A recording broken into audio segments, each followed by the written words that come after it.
Voruna Leverian is going to be high on the story, not so high on everything else. And we should just be able to come in here and then you can go to Leverian and you can start it in here for the 51st Warframe, or find the frame in the marketplace.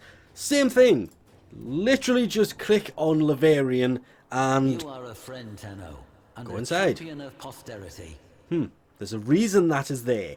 But we kind of ignore them when we go inside, because there's a few things I want to look for while we are on the go here, as we go, but there is one noteworthy thing before we go any further. They said it was in here. It has to be in here somewhere. I still don't know what the point of that there is. I've donated stupid amounts to that, and you don't really tend to kind of receive anything. But before we do get started with that, you can come over here and you'll notice that appear straight away. This will replay a cinematic. And of course, I'm glad I noticed that microphone didn't unmute. It basically just plays the trailer to the game. So yeah, I thought that number 51 was the card, but it's not. So before I go any further, they hide these things differently every time. If I was them, I would have hidden it right there on the edge of the platform towards the moon. But before we go any further into this, I'm going to find that card instead of doing it at the end. If you come to the back of this, where she is standing, and well, you'll get an option to press X, and there it is. Here's hoping it still works a second time round, and I literally went round everything to find this and found it by accident because it makes a noise when that appears. But press X there, the entire base rotates around, and there it is, just sitting there. X, and there is the Prex card for Voruna, the 51st Warframe. I will also mention this before we kind of get into it. Apparently her Leverian requires you to have completed the new wall before you can access it because of some of the story that is inside of it. But after having already seen this, I do not believe this to be true, but because it does say that in a few places that I have looked, I am going to mention massive spoilers ahead. All Leverians are kind of massive spoilers. But without further going on, let's actually play this, shall we? Impressive, isn't she? The relentless hunting shadow of the Knight of Naga Drums. The last thing many an Orokin lord ever saw. Voruna, she-wolf incarnadine. The heart of the pack, hunter of godprey. We remember her as a primal horror. The pitiless devourer, stalking burning cities of white and gold, slavering for godflesh. This was not always so. Once, Voruna was the obedient guardian of the Circulus, the holiest of Yuvan temples, upon none other than veiled Lua. Like a loyal beast, Voruna would roam Lua with her 4 steel-maned wolves, the stealthy Dinar, invigorating Raksh, the stalwart Lycath, and the fierce Ulfron. But what they were sworn to guard was perverse, wrong. In a ceremony reeking of Kuva, the Orokin candidate would force their consciousness into the new chosen body, the Yuvan, consigning the mind of the hapless former owner to oblivion. They call this life-extending process continuity. Executor Tuval was one of the ruling 7 and head of the Yuvan clerisy, high-ranking officiators who enacted the hideous ritual, all of whom were now all dead, torn apart, all save for Tuval, now a man pursued. He abandons his family to that night of horrors, his friends to the flames, and whips his slaves to ferry his decrepit, dying body to his personal ship. Destination? Void-locked Lua, Purpose? To initiate one final ceremony. To trade one last body, one last life for his own, before the Empire burned. To slip the noose and escape the relentless hunting shadow that had, one by one, in just one night, found and eviscerated every last one of his clerisy peers. The shadow that had once protected them. I never liked Tuval. What followed made me loathe him even more. So the whole thing about this seems to be about Tuval and basically Kuva trying to get one last body. So what's that got to do with her? Let's continue and find out, shall we? Still kind of looking for that Prex card that hopefully I found by this. Well, you will know by now, but these are the story of her wolves, all 4 of them, which is straight up kind of weird and ends with a story about Tuval. So I do apologize, but this is going to be kind of long-winded. Here is Dinar, the Shadowed. He gave Voruna the gift of stealth, that she might only take by surprise, but never be taken. Let us speak of what made the Circulus special. The first Void Conjunction. It came suddenly, steeping Lua in malevolent, lashing void stuff. Within the moonplasm, thoughts took horrifying physical forms. Images dredged up from childhood nightmares or adult neuroses were abruptly tangible and real. Madness overtook many.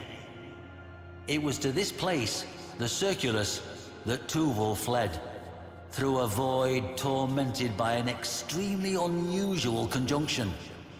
Thrashing eddies, violent currents, and the appearance of horrifying beasts never seen before or since. It was as if, some have noted, the fabric of the universe echoed the upheaval, tearing apart the fabric of the origin system. Coincidence? I have lived too long to believe so, but can provide no explanation greater than that. Hoping against hope that the void would keep the shadow that stalked him from picking up his trail, Tuval touched down upon the powdery skin of sacred Lua.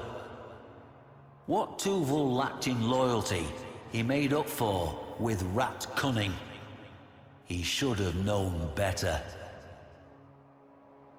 Because Voruna found him, and yeah, who knows? Let's move on.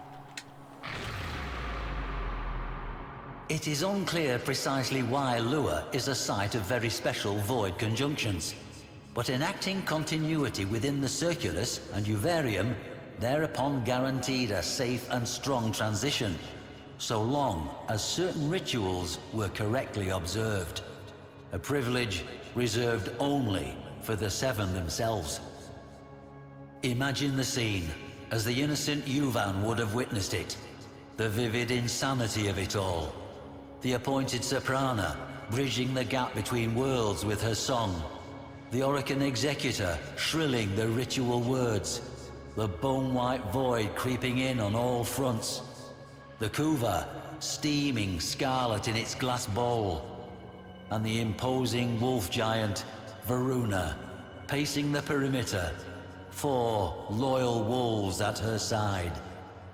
This wolf you see here is Raksh, the Defender, Varuna's own loyal guardian, as she protected her Orokin overlord from whatever madnesses the Void Conjunction would bring, of which there were many. And on that night, Tuval had no such guardian. Quite the opposite. Now, Tuval would need flesh into which he could pass, but the shipments of fresh young bodies from across the system were no more. Tuval, we will see, had laid a dark contingency. Rat cunning, as I said. Okay, starting to get kind of creepy. They are vaguely touching on the wolves themselves in these, but it is starting to get really, really creepy. The third of Varuna's wolves, Lycath, the stalwart brother, the provider, and soul of the pack. We know that Voruna and her wolves had served rite after rite. She had watched the mists and savagely destroyed anything that menaced the ceremony, flanked by Lycath's fury. The Yuvan ceremony, continuity as they called it, was an obscenity. The Orokin elite, aged and foul, would slouch and leer as the Yuvan, young men and women, cultivated on Red Mars and worlds beyond for this dire purpose, were paraded before them. They would make their choice, conduct the ritual, and then, well, that young life would be gone. And when those eyes opened once more, it would be their murderer looking out from behind them. Is it any wonder Voruna, freed from the leash of loyalty, was so intent upon making a meal of the Yuvan clerisy? I think not. Let's get to dessert, shall we? Yeah, this is kind of... It's understandable. From what she had seen, she had decided that she could help them no more. And I do like the imagery of you. That is, I'm assuming, supposed to be the bowls of Kuva pouring out more and more. Behold, Ulfrun the Fierce, the most formidable of Varuna's sept. Executor Tuvul scrambled to set up the ritual room. This time, the ceremony was different. Instead of a soprana, there was a mere mandachord playing automated notes. And instead of the prepared Yuvan, there was a most unusual cryopod containing a young child sleeping peacefully. The aforementioned contingency. In Tuvul's hands, so it is said, were an artifact and a codex belonging to none other than Albrecht Entrati himself, father of void travel, and a man who had sacrificed his sanity to it. Tuvul opened the book to pages strange and profane. We know this, having retrieved it from the site much later. It is my belief that Tuvul intended to protect himself from the horrors the void would unleash, using what amounted to a madman's grimoire. A desperate act indeed. I like to imagine that as he parted his withered lips to begin the ceremony, to call down the void, that was the moment he heard Ulfrun's ravening howl. Tenno. The child in the cryopod, the young child sleeping peacefully, that would be the Tenno. His big plan was to take over the body of the Tenno. So Tuval's contingency was to become a Tenno. Did he succeed? From void signatures, evidence at the site, and what recording technology survived that once-in-a-lifetime void conjunction, I infer the following. Forgive an old man some dramatic license. The kuva was poured, the lamps were lit, and the ritual of continuity began. As Tuvul intoned the barbarous versicles of continuity, a horde the breadth of which had never before been seen at such a ceremony massed in the gathering void. Things with two heads or none, lopsided, broken-horned, perhaps drawing their being from Tuvul himself, as if expressions of his vice. At this moment, I believe Voruna and her pack attacked, hoping to end the ceremony before it began. No such luck. The circle's site was later found to be treacherous with the remnants of slain abominations. Voruna and her wolves tore into the manifestations, rending with axe and fang, while Tuvul droned on, panicked. The pack hacked and tore their way through the throng toward him. Why was Tuvul not the first to fall? I cannot answer. Perhaps Albrecht's work had something to it, or perhaps those beasts simply understood that this wretched old man was the only thing keeping the door open for them. Tremors shook the surface of Lua, and a great cry rang out, like that of a mother crying for her children. Tuvul sweated. The kuva trembled in its bowl. Voruna was relentless, demons falling to blade and fang. But it was not enough. The hordes of the void are without number, and this one, if hell has a hell, then those monsters knew it well.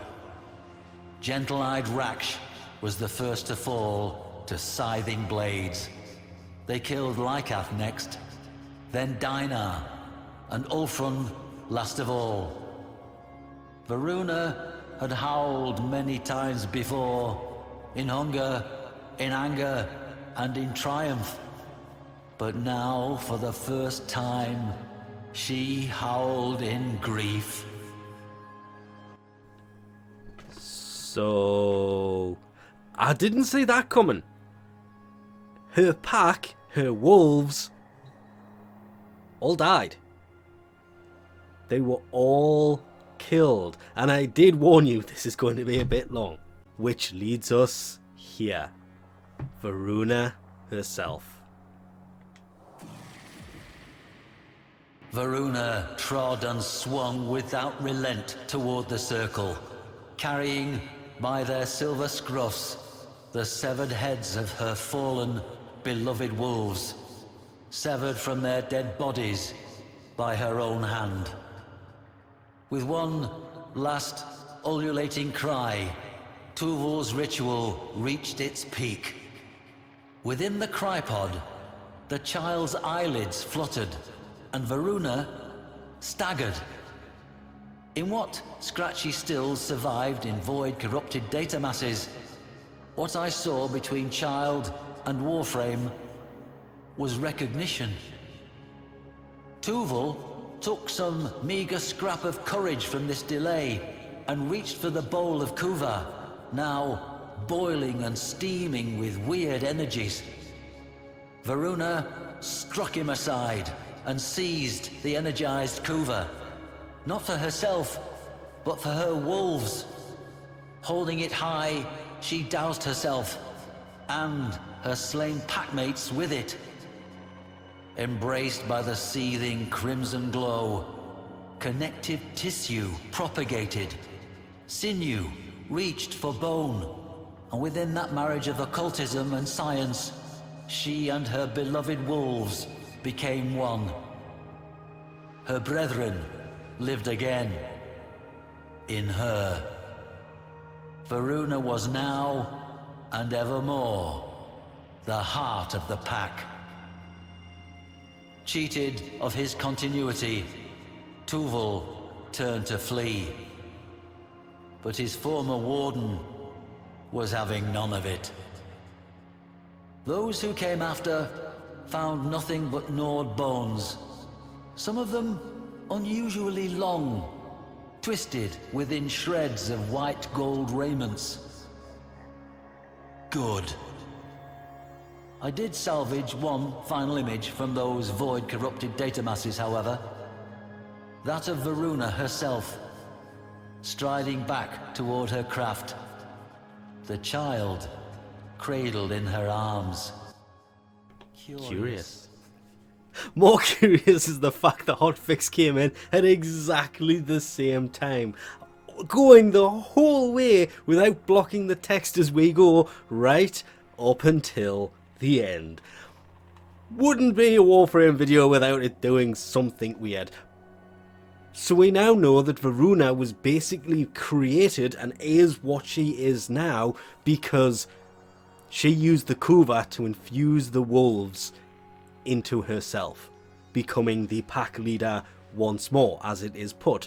But the weird question is, why did she take the Tenno, and what happened to that Tenno, considering in the new war we kind of rescue the Tenno from Lua, which you can see right next to her, that she's literally kind of pointing her hand at. So the Tenno was still on there. So she did save a Tenno. What is it? They slept for thousands of years, so that Tenno must be long dead. And with that, we'll leave this off here. Thanks for watching. I'll catch you next time.